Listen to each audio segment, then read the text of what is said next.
الدنمارك وايضا تركيا. هناك لاعبتين في تنزانيا ايضا في التشكيل الاساسي. تقريبا يمكن نقول بانه 4 ديال اللاعبات في التشكيل الاساسي فهن من كينيا.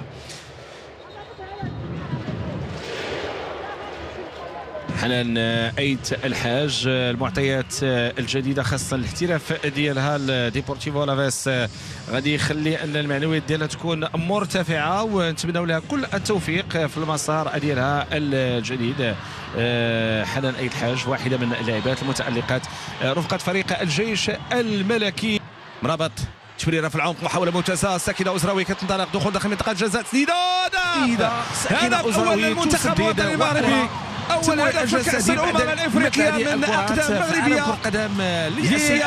اللاعبة ساكنة أزراوي قلت أول هدف بنسبة مئوية كبيرة للمنتخب الوطني المغربي في كأس الأمم الإفريقية الحالية.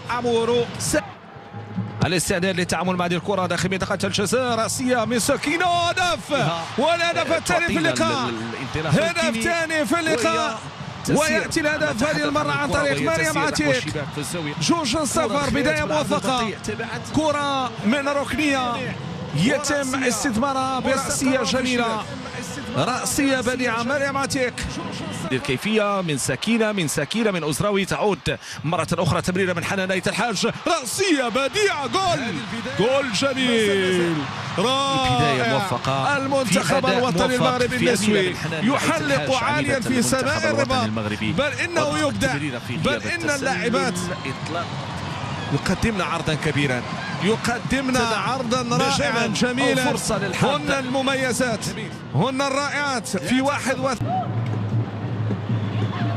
كرة تنفذ داخل منطقة الجزاء، فرصة جميلة.